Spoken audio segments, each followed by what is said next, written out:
22. gada valsts eksāmena optimālā līmeņa 12. klases matemātikas eksāmens. Šaha turnīrā piedalījās 12 šahisti, turklāt katrs izspēlēja ar vienu no pārējiem vienu partiju. Aprēķini, cik pavisam partiju izspēlēja šajā šaha turnīrā. Ņemsim formulu lapu, kur mums ir kombinatorika. Kombinatorika algebras lapas apakšā kreisajā pusītē kombinācijas. Mēs ņemam kombināciju formulu, tāpēc, ka mums spēlē katri divi dalībnieki un nav svarīgi, kurš ar kuru spēlē. Šo te formuliņu es tagad, secība nav svarīga. Kombinācijas no n pa k ir n faktoriāls dalīts ar k faktoriāls reiz n mīnus k faktoriāls.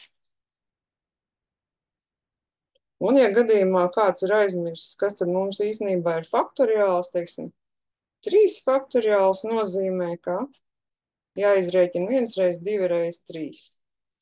5 faktoriāls nozīmē 1 reiz 2 reiz 3 reiz 4 reiz 5. Nu, un ja mums ir pavisam n dalībnieki, mums n ir 12, un spēlē katru divi. Mums jāizrēķina šāda te kombinācija formulā n vietā liekot 12 faktoriāls, dalīts ar 2 faktoriāls, reiz 12 mīnus 2 faktoriāls.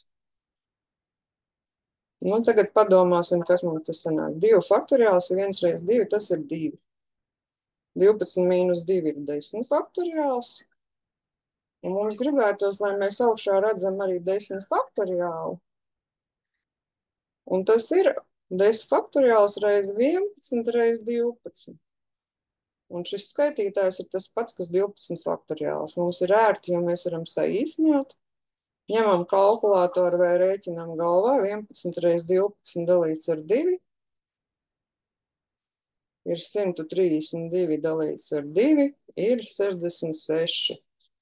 Tas tā kā būtu rezultāts, bet atbildi jāpieraksta speciālajā vietā.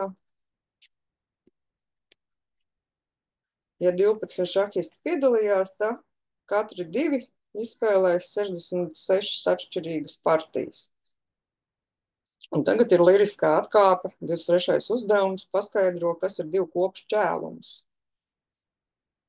Jāraksta tekstā. Divu kopu šķēlums.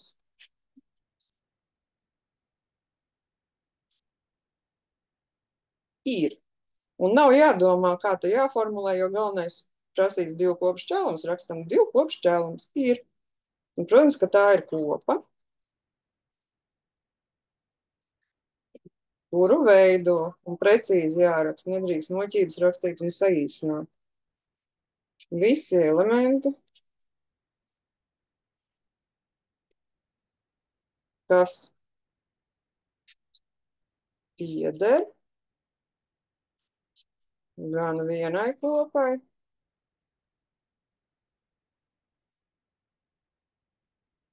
gan otrai kopai.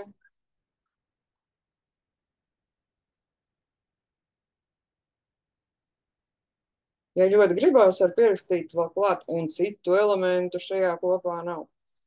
Un, ja tā uzskatāmi demonstrējam ar Venna diagrammu, kas ir kopa šķēlums, tad šī te kopējā daļa, ja kopa A, kopa B, tad šī te daļa ir A šķelts B. Šķēlumu apzīmē ar tādu tā kā apgrieztu U burtu. Paldies par uzmanību!